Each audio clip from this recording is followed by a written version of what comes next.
Hey guys, I hope you guys are doing okay. As you heard, I'm Dion, and I'm with the band The Someone. I'm here to tell you guys a little story this morning, but first of all, I want to ask you a question. And you guys are allowed to be totally honest here too. I want to know how many of you guys like to party? Yeah! And we got some partiers here. That's my town, where I'm from, back in Newfoundland. There was no Dion, there was no party. I was absolutely the life of the party. It's actually funny that I'm a part of this assembly right now because when I was in high school, I was the dude who sat in the back and cracked jokes and just didn't want to listen to none of this. And it was that image of always trying to be the man, trying to be the most popular I could and try to get people to like me that got me into some trouble because I started going to parties and I started drinking and stuff. And after a while, I started to try to drink more than everybody else to live up to other people's expectations. And yeah, that clap caught me off guard there. And so anyway, yeah, and I just drank so much that after a while I became totally dependent on alcohol. And even instead of realizing that I had a problem, my pride and my image just kept me from doing anything about it. I found myself getting farther and farther into the alcohol addiction that after a while it just wasn't enough anymore. I wanted something new, so I started doing drugs. I started experimenting with drugs, and it started off small. I just started smoking weed and stuff, and yeah, my friends and my family realized I had a problem, but when I was high I didn't care about anything, including my friends and my family. I didn't feel nothing. I didn't feel no shame, no guilt, no nothing, so I turned my back on everything. But the problem was when I wasn't high anymore, everything was a lot worse, and I felt worse about everything. So I devised myself a little plan, which I thought would, you know, the sensible thing to do. I started getting higher and staying higher for longer. Didn't work out so good.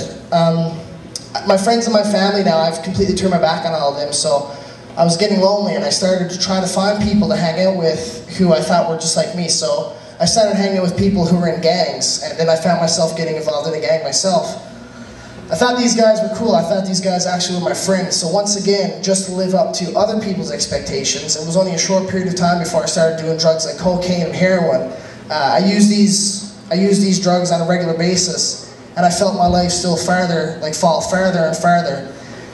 To make things worse, these guys were expecting me to help them out with break-and-enters. They wanted me to start selling drugs for them and stuff like that, and I didn't care about myself. I hurt myself all the time. It just wasn't a big deal to me, but some part of me did not want to hurt other people. I didn't want to, you know, steal people's stuff and see people get hooked on drugs like I was, so I refused.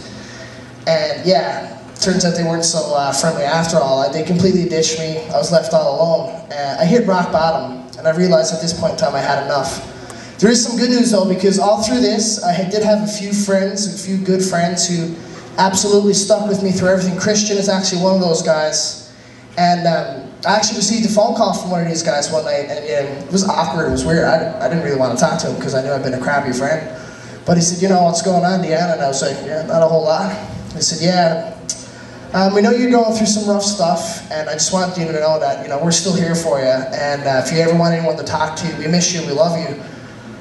And I just kind of felt weird a little bit, and he's like, you know what, Dion, he's like, even though things haven't been cool, and we haven't been really close and stuff, I forgive you, and I'm totally here if you need someone to talk to help you. And that was the end of that conversation, but those few words blew me away because I didn't even ask that guy for forgiveness, but yet he still called me and forgave me. So I learned true forgiveness, and that made it possible for me to forgive myself.